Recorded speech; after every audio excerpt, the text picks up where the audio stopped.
आजाद nation news, पैनी नजर हर खबर। मंच पर हमारे साथ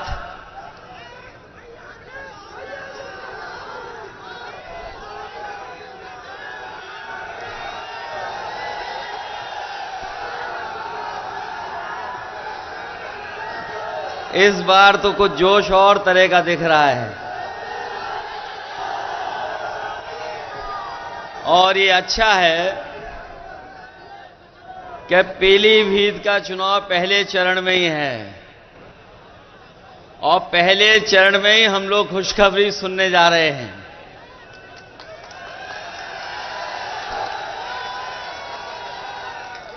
मंच पर हमारे साथ समाजवादी पार्टी के प्रत्याशी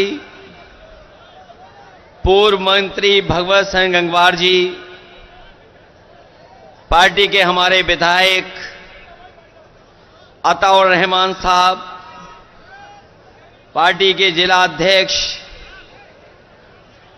जगदीप सिंह जग्गा जी, कांग्रेस पार्टी के हमारे जिला अध्यक्ष हरप्रीत पाल सिंह जी, समाजवादी पार्टी के रही यहां से प्रत्याशी श्रीमती आरती महेन, दिव्या गंगवार जी, मंच पर उपस्थित नफीस अंसारी साहब, मंच पर उपस्थित पूर्व विधायक रोशनलाल वर्मा जी, पार्टी के हमारे पदाधिकारी इरफानुल हक साहब,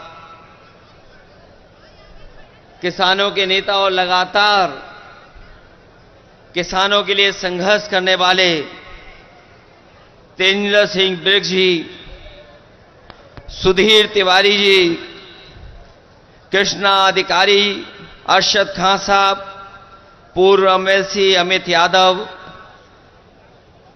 अमित मिश्रा जी से लेकर के बहुत सारे समाजवादी पार्टी के नेता, कांग्रेस पार्टी के नेता और इस चुनावी जनसभा में आए हुए हमारे सभी आदरणीय बुजुर्ग, किसान भाई, बड़ी संख्या में नौजवान साथी, माताएं, बहनें, पत्रकार बंधुओं, मैं सबसे पहले इस विधानसभा और पूरे पीलीभीत से आए हुए अपने सभी कार्यकर्ताओं का बहुत बहुत धन्यवाद और आभार प्रकट करता हूं। ये पहले चरण का चुनाव होने जा रहा है। पीलीभीत में बड़े बड़े नेता आ चुके हैं। देश के बड़े बड़े नेता आकर के अपनी बात कह चुके हैं और लखनऊ वाले तो और घबराए हुए हैं। पीलीभीत का नाम सुनते ही उनका चेहरा पीला हो जा रहा है।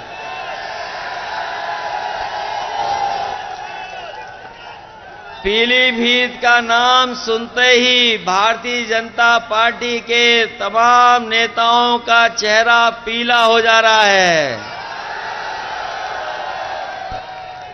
और ये इसीलिए हो रहा है कि यहां की जनता ने इस बार मन बना लिया है और समाजवादी पार्टी को ऐतिहासिक वोटों से जिता करके भेजना चाहती है। हमारे यहां किसान भाई हैं, ये जानते होंगे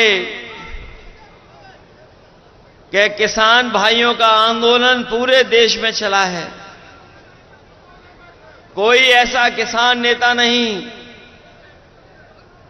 जो किसान आंदोलन से न जुड़ गया हो और जो लोग दिल्ली या बाहर जाकर के आंदोलन नहीं कर पाए, उनका भी समर्थन किसान आंदोलन में रहा।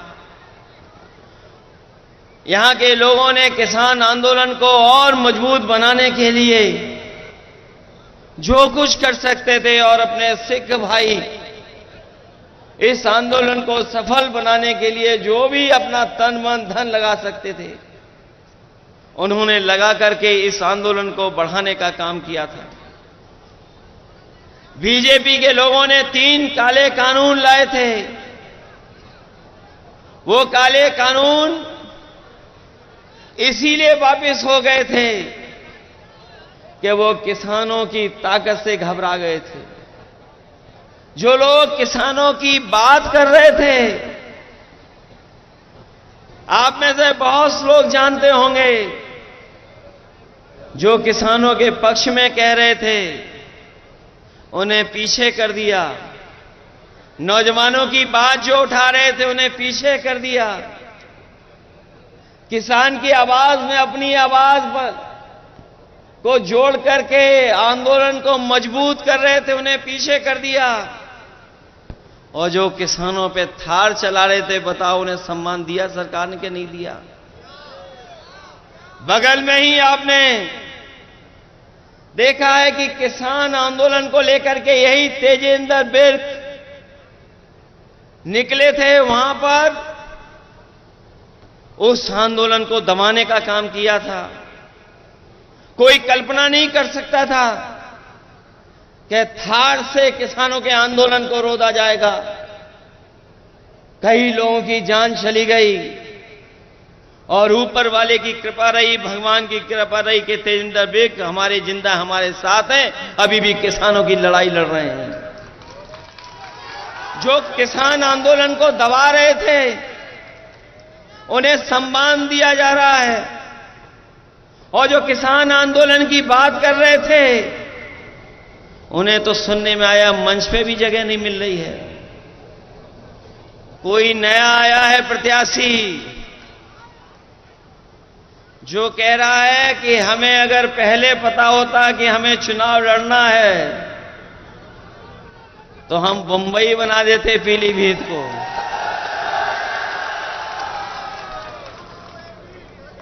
ये कौन सी बात है भाई कि प्रत्याशी कह रहे थे, बीजेपी के प्रत्याशी कह रहे हैं कि उन्हें पहले ही पता होता तो वो बंबई बना देते। हम उनसे कहते हैं इसको बंबई मत बनाओ, बंबई का जो काम होता है थोड़ा वो ही करके दिखा दो यहां पर। वैसे तो हमारी बंबई शहर अर्थव्यवस्था की राजधानी है, अर्थव्यवस्था के लिए जाना जाता है, राजधानी अर्थव्यवस्था की। लेकिन वहां नाच गाना भी होता है, लोग उसके लिए भी बंबई जाते हैं। ये बीजेपी के प्रत्याशी कौन सा पीलीभीत बनाना चाहते हैं, इनके बारे में पता नहीं है आपको? ये कई दल घुमाए हैं, इनका मामला सेटिंग हो जाता तो दूसरे दल में भी चले जाते। बनने को तो कुछ और थे,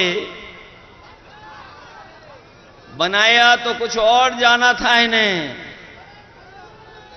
लेकिन इन्हें सड़क मंत्री बना दिया गया है। और सड़क मंत्री ही बनते बताओ कितने रुपए का घोटाला किया था, किसी को याद है? उत्तर प्रदेश के सब रिकॉर्ड तोड़ दिए थे। ट्रांसफर पोस्टिंग को लेकर के उत्तर प्रदेश के सब रिकॉर्ड टूट गए। तब इनके अधिकारी यूएससी को हटाना पड़ा था। क्या पीलीभीत की सब सड़कें गड्ढा मुक्त हो गई हैं क्या? ये मंत्री जी बताएं, 40,000 करोड़ से ज्यादा, 40,000 करोड़ से ज्यादा पैसा गड्ढा मुक्ति में ये बीजेपी खर्च कर चुकी है। कहीं गड्ढे भर गए क्या? और जो काम समाजवादियों ने कभी किया था पुल सड़क को लेकर के, उनको भी ये सरकार पूरा नहीं कर पाई है। और अपनी जो योजनाएं चलाई गई हैं उनको भी पूरा नहीं कर पाई है सरकार। और चुनाव बाद पता नहीं कहां चले जाएंगे ये। जो मंत्री होता है उसका सांसद बनकर के दिल नहीं लगता है, इसलिए जानबूझ करके थोपा जा रहा है इन्हें। कि पैसे वाले हैं चुनाव लड़ लेंगे, पैसे वाला मामला है उसमें चुनाव लड़ लेंगे, लेकिन यहां का किसान, यहां का गरीब, यहां का नौजवान बीजेपी के लोगों को सबक सिखाने जा रहा है। एक एक वोट देकर के समाजवादी पार्टी को जिताएगा। जब से ये दिल्ली वाले आए हैं महंगाई तो बढ़ाई है, और महंगाई इतनी बढ़ाई है जिसकी आप कल्पना नहीं कर सकते। महंगाई बढ़ती चली जा रही है, चाहे वो डीजल हो, पेट्रोल हो, जरूरत के सामान हो, उन सबको महंगा कर दिया सरकार ने। 2014 से लेकर के 2024 का हिसाब लगाए महंगाई का, बताओ महंगाई कितना गुना बढ़ गई है। अगर हिसाब किताब लगाओगे तो महंगाई कई गुना कई चीजों की बढ़ी है। ये सरकार महंगाई नहीं रोक रही, और जब महंगाई रोकनी थी तो इन्होंने चंदा वसूलने का काम किया। आप में से पढ़ा होगा लोगों ने कि ये दावा करने के भ्रष्टाचारी बचेंगे नहीं, लेकिन भ्रष्टाचार बढ़ाने का काम कोई कर रहा है तो वो भारतीय जनता पार्टी के लोग कर रहे हैं। और ये नया तरीका निकाला है दिल्ली वालों ने। ये इलेक्टोरल बॉन्ड जो बनाए गए हैं, इलेक्टोरल बॉन्ड के माध्यम से बताओ वसूली हो रही है कि नहीं हो रही है। और ऐसी वसूली तो दुनिया में नहीं होगी। जिस कंपनी का कोई कारोबार नहीं, जिस कंपनी का मुनाफा कुछ भी नहीं, वो उस कंपनी से सरकार ने वसूला है पैसा। हम और आप लोग जानते हैं चंदे में क्या दिया जाता है, थोड़ा बहुत दिया जाता है।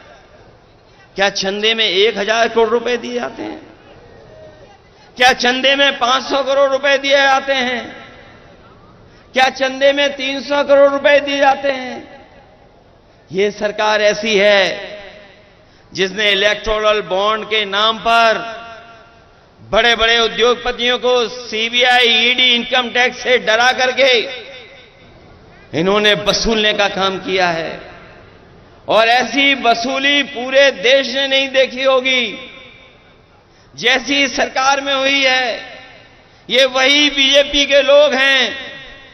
याद कीजिए, इन्होंने कहा था कि नोटबंदी के बाद कोई भ्रष्टाचार नहीं होगा, कोई काला धन नहीं कमा पाएगा। बताओ ये इलेक्टोरल बॉन्ड सफेद को काला करने वाला इंतजाम हुआ है कि नहीं है? काले को सफेद कर लिया कि नहीं कर लिया बीजेपी ने? नोटबंदी में भी किया और इलेक्टोरल बॉन्ड में भी कर लिया। इस सरकार ने जितना पैसा वसूला है उसकी वजह से ही महंगाई है। सोचिए, कभी जिन उद्योगपतियों से ये वसूल लेंगे पैसा, क्या वो नहीं कमाएंगे मुनाफा? क्योंकि मुनाफा कमा रहे हैं इसीलिए महंगाई है, भ्रष्टाचार है इसीलिए महंगाई है। और इन सब चीजों के लिए कोई दोषी है तो वो भारतीय जनता पार्टी के लोग हैं। हम भारतीय जनता पार्टी के लोगों को कहना चाहते हैं, यही उत्तर प्रदेश है जिसने उनकी सरकार बनवाई। 14 में आए थे और 24 में चले जाएंगे। उत्तर प्रदेश के लोग अगर स्वागत अच्छा करते हैं तो जब विदाई करेंगे तो विदाई भी बड़ी धूमधाम से भारतीय जनता पार्टी के लोग करेंगे। इनकी गारंटी याद है आपको? ये बीजेपी की गारंटी नहीं है। जिस तरीके से इन्होंने कोरोना में थाली और ताली बजवाई थी, याद है कि नहीं याद है? इसी तरह की बीजेपी की गारंटी नहीं, ये घंटी है। इनकी घंटी याद है आपको? याद है कि नहीं याद है? किसानों की आय दोगुनी करेंगे। बताओ इनकी गारंटी पूरी हो गई क्या? हमारे नौजवानों से कहा कि हम 2 करोड़ नौकरी देंगे। बताओ बीजेपी की गारंटी पूरी हो गई है 2 करोड़ नौकरी की? जो गारंटी देते फिर रहे थे, इनकी सरकार में हर पेपर लीक हुआ है कि नहीं हुआ है? ये नौजवान जानते होंगे जो परीक्षा देने गए थे, बीजेपी के लोगों ने कहा कि हम परीक्षा कराएंगे, नौकरी दे देंगे, लेकिन कोई परीक्षा ही नहीं करा पाए। जो भी परीक्षा कराई उस हर परीक्षा का पेपर लीक हो गया। जो लोग पढ़े लिखे नौजवान जिन्होंने नौकरी के लिए पर्चा भरा होगा, परीक्षा की तैयारी की होगी, वो जानते होंगे कि एक परीक्षा नहीं, एक परीक्षा कैंसिल नहीं हुई है। इस सरकार में जितनी परीक्षा हुई सब कैंसिल हो गई। और कैंसिल का कारण क्या निकला? कि पेपर लीक हो गया। पहली परीक्षा पेपर लीक, और एक परीक्षा का पेपर लीक नहीं हुआ है, न 2 का हुआ है, न 3 का, न 4 परीक्षा का, न 5 का, न 6 का। लगभग 9 या 10 परीक्षाएं हैं जिनका पेपर लीक हुआ है। बताओ ये उत्तर प्रदेश वाले मुख्यमंत्री कैसे हैं जिनका हर पेपर लीक हो जाता है? ये दूसरों की गीले होने की बात तो कर रहे हैं, लेकिन अपना पेपर लीक हो रहा उसके बारे में नहीं बोल रहे हैं। बताओ 9 परीक्षाओं के पेपर लीक हुए कि नहीं लीक हुए? और नौजवान इस हद तक निराश हुआ है। हमने एक नौजवान का सुसाइड नोट पढ़ा। वो नौजवान निराश हो गया, हताश हो गया। मेहनत कर करके उसने अच्छी डिग्री हासिल की, पढ़ाई पूरी की, लगातार उसने परीक्षाएं दी नौकरी को लेकर के, लेकिन जब उसे नौकरी नहीं मिली तो वह नौजवान ब्रजेश पाल उसने अपने सुसाइड नोट में लिखा कि ऐसी डिग्री का मैं क्या करूंगा जो डिग्री मुझे नौकरी नहीं दिला सकती। उसने डिग्रियां जलाई, अपने मां बाप और बहन से माफी मांग करके आत्महत्या कर ली। बताओ वो आत्महत्या करने वाले नौजवान क्या अब वापस आ सकता है कभी? वो इसलिए हताश और निराश हुआ कि सरकार नौकरी नहीं दे पाई। केवल एक नौजवान की कहानी नहीं है। एक बेटी जिसको ये पता लगा कि परीक्षा कैंसिल हो गई, जैसे ही उसे जानकारी मिली कि पेपर की परीक्षा जो दे करके आई थी वो परीक्षा कैंसिल हो गई, उसने अपने घर परिवार के लोगों को कुछ नहीं बताया और जान दे दी। तो ऐसा उत्तर प्रदेश बन गया है जहां पर छात्र नौजवान निराश होकर के आत्महत्या कर रहा है, और ये सरकार वाले कह रहे हैं कि हमारा देश विश्व गुरु बनने जा रहा है। अगर विश्व गुरु बनेगा हमारा देश तो क्या 80 और 90% हमारे नौजवान बेरोजगार होंगे क्या? 80 से 90% नौजवान आज बेरोजगार हो गया है, और जो नौकरियां भी मिल रही हैं वो पूरी नौकरियां नहीं हैं। कभी कॉन्ट्रैक्ट पर, कभी ठेके पर, कभी आउटसोर्स से नौकरी मिल रही है। हम अपने नौजवानों से कहना चाहते हैं, समाजवादियों को जिताइए। ये आउटसोर्स और कॉन्ट्रैक्ट पे नौकरी नहीं मिलेंगी, आपको पक्की नौकरी देने का काम समाजवादी लोग और इंडिया गठबंधन के लोग करेंगे। हम अपने उन नौजवानों को भी कहना चाहते हैं जो लोग फौज की भर्ती में जाते हैं। हम अपने परिवार के लोगों से और खासकर नौजवानों से कहना चाहते हैं, ये अग्निवीर व्यवस्था कभी हम स्वीकार नहीं कर सकते, क्योंकि नौजवान हमारा वर्दी पहन करके सीमा की रक्षा करना चाहता है, और वर्दी पहन करके उसको सम्मान महसूस होता है, वो देश की रक्षा करना चाहता है। ये 4 साल की नौकरी से न हमारे नौजवान का सम्मान बन रहा है और न ही सीमा को कोई मजबूत फौज मिल रही है। अग्निवीर जैसी व्यवस्था समाप्त होगी, इसको कभी समाजवादी लोग स्वीकार नहीं कर सकते हैं। इंडिया गठबंधन की सरकार बनेगी और अग्निवीर हमेशा हमेशा के लिए समाप्त हो जाएगी। मैं जानता हूं कि ये हमारे उत्तर प्रदेश की पुलिस जो खाकी वर्दी पहनती है, ये भी कभी कभी हम लोगों को डराती है। ये हमारे कार्यकर्ताओं को डराने लगती है। ये इसलिए डरा रहे हैं क्योंकि अभी इनकी पक्की नौकरी है। ये बीजेपी वाले आ गए तो अभी तो 4 साल की फौज की नौकरी की है, इन खाकी वालों की 3 साल नौकरी होगी। 3 साल से ज्यादा नौकरी नहीं कर पाओगे।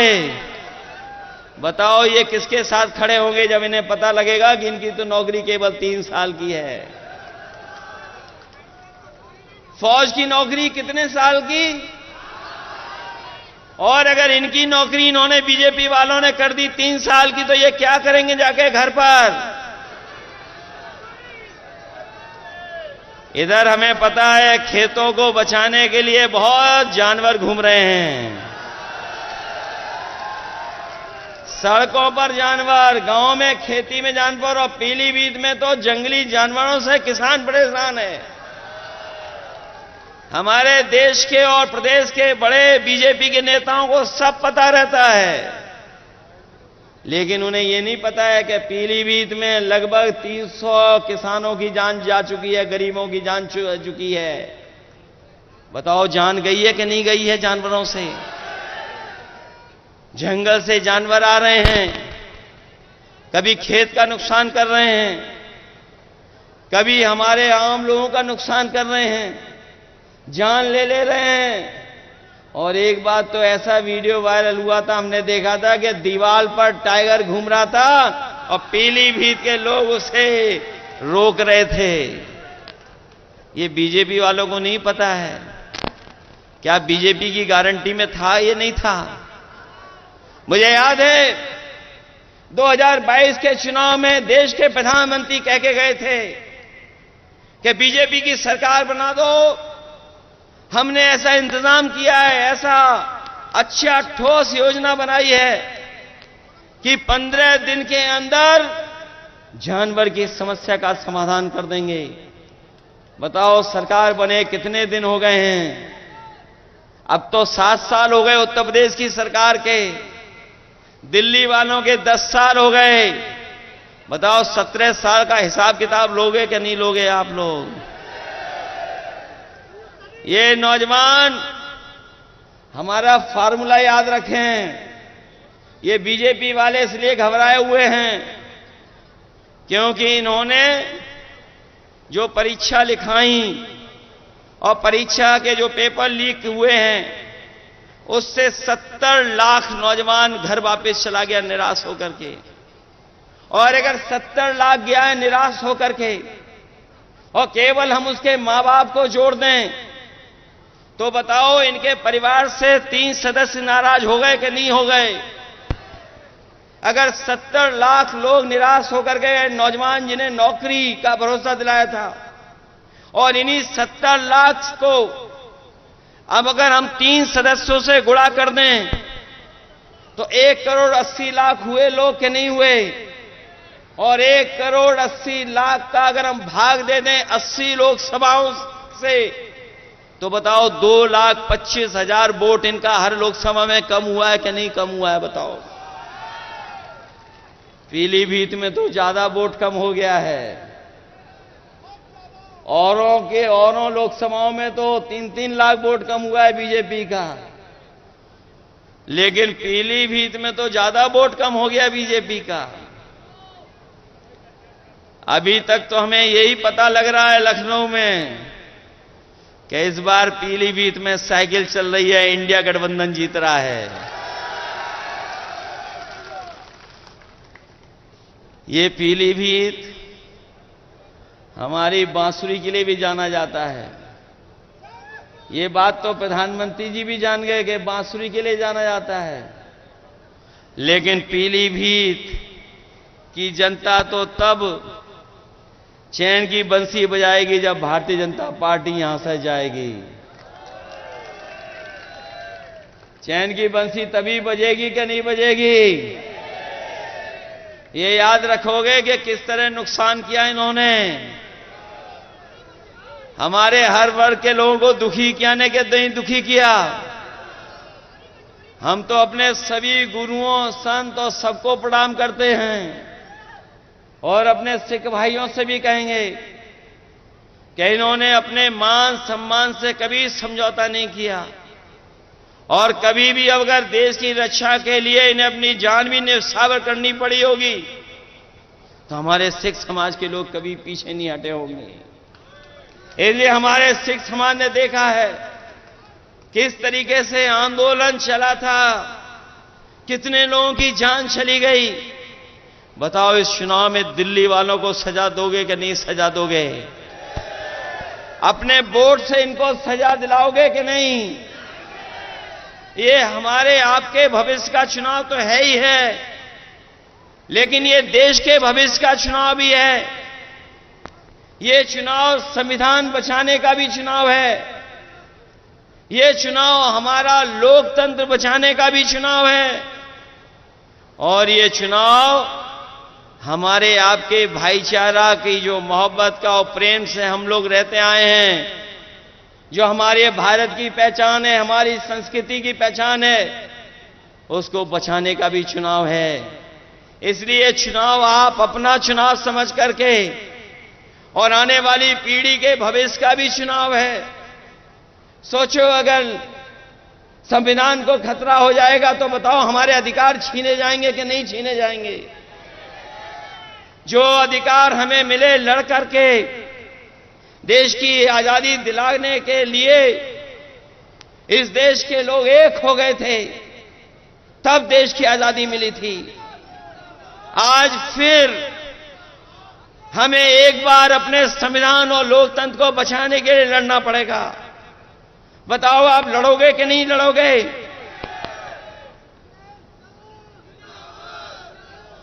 ये लड़ाई कोई छोटी लड़ाई नहीं है।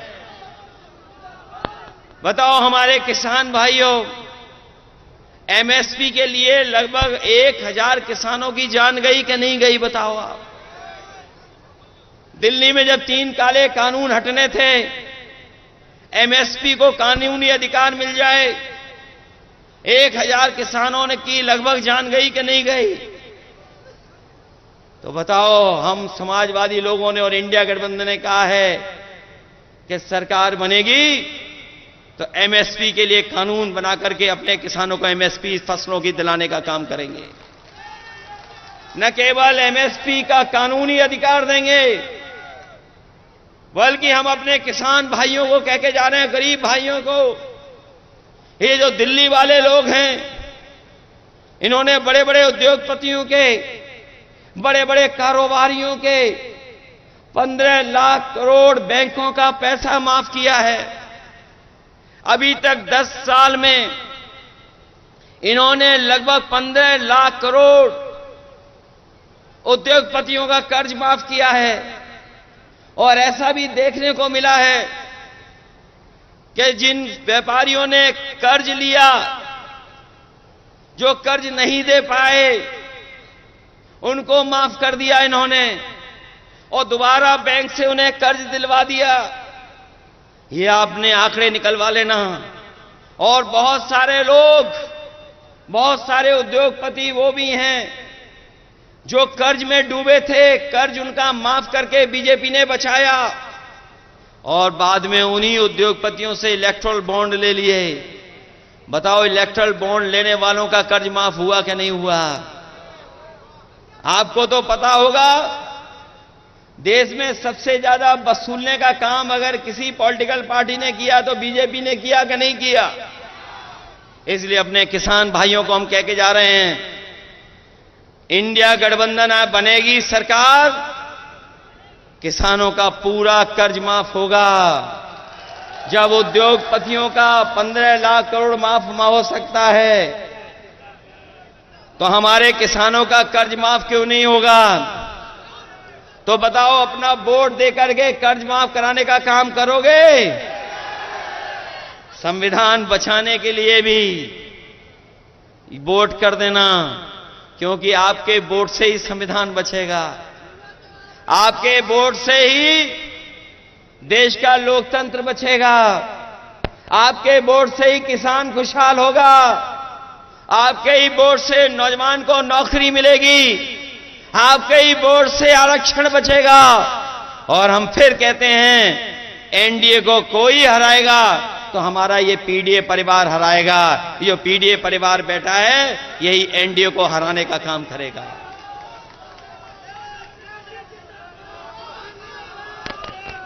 वैसे तो हमारे साथी घर घर जा रहे होंगे वोट मांगने के लिए।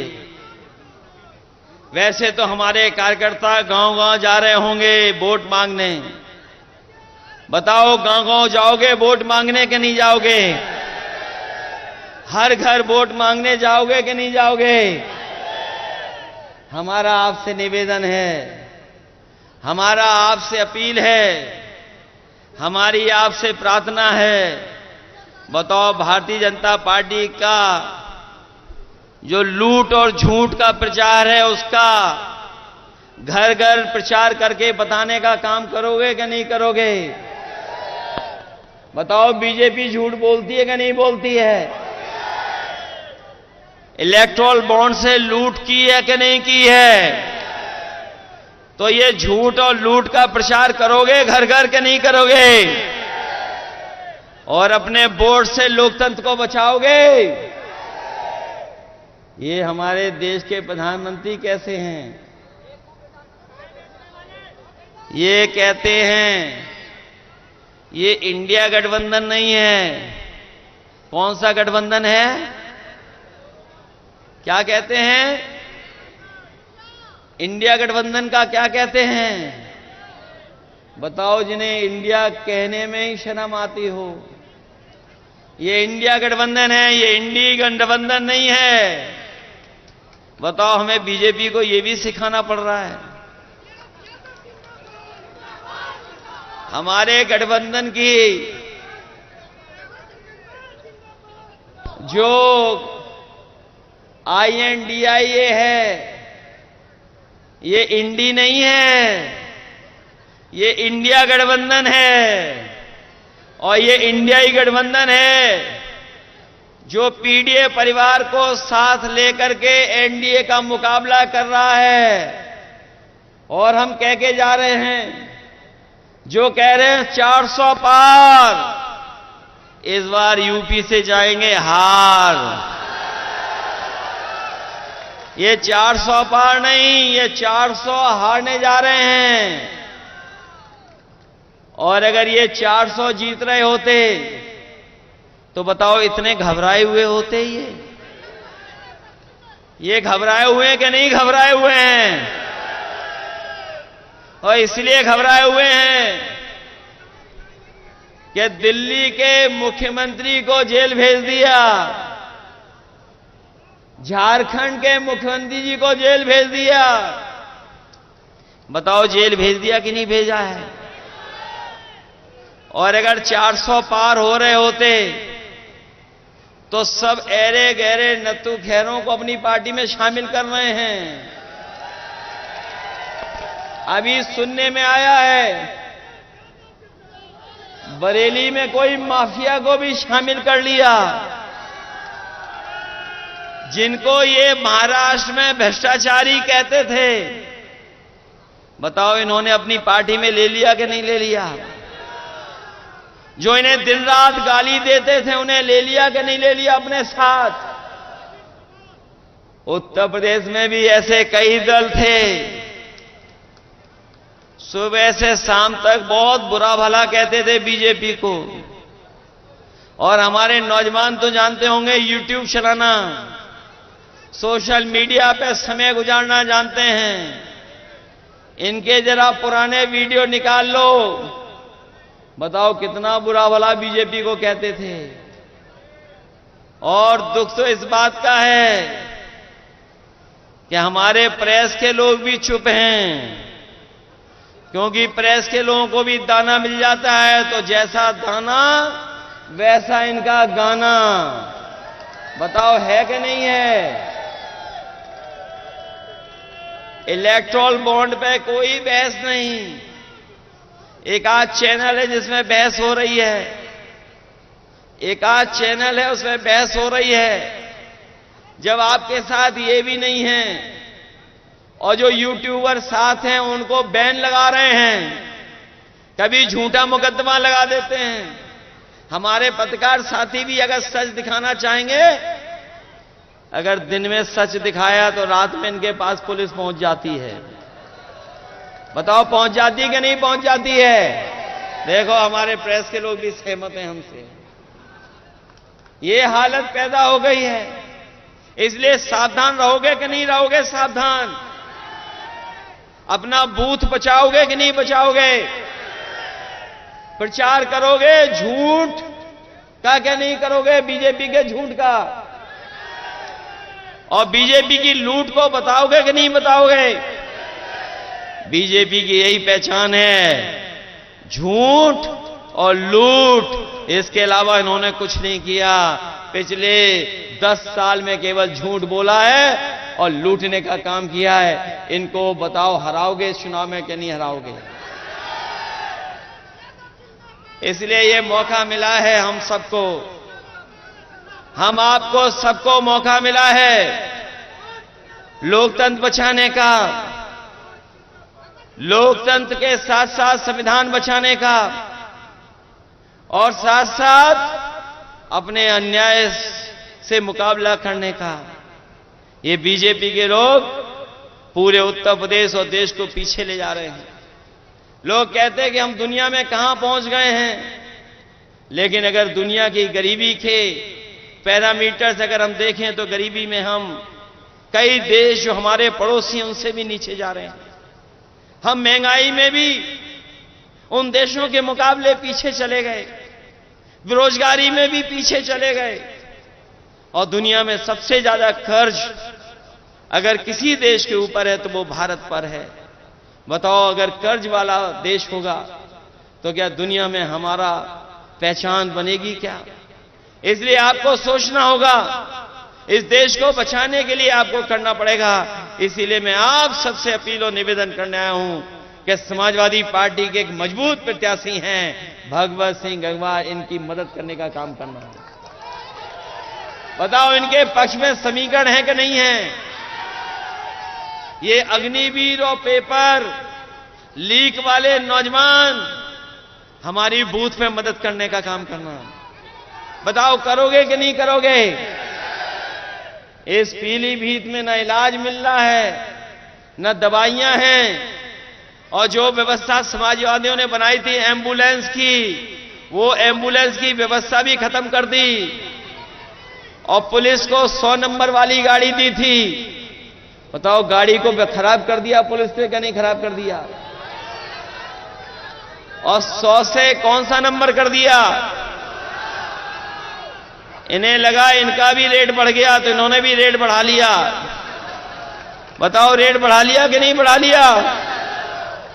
इसलिए ऐसे लोगों के खिलाफ मतदान करोगे तभी जाकर के हमारा लोकतंत्र बचेगा।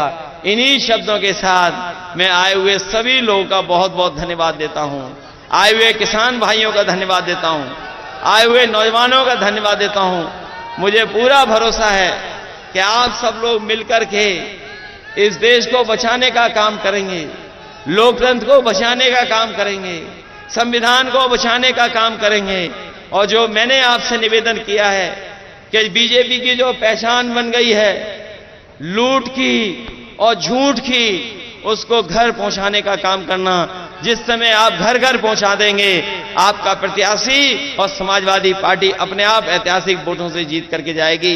इन्हीं शब्दों के साथ हम आपका धन्यवाद देते हैं। हम कई अपने प्रतिष्ठित और सम्मानित लोगों को देख रहे हैं, हमें उम्मीद है उनका भी हम लोगों को आशीर्वाद मिलता रहेगा और आशीर्वाद हम लोगों के वोट के माध्यम से दे देना, यही सबसे बड़ी जीत होगी।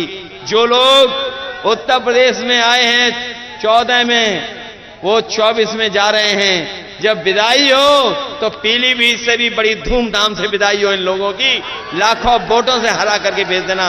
आप सबका बहुत बहुत धन्यवाद और बहुत बहुत आभार प्रकट करता हूं।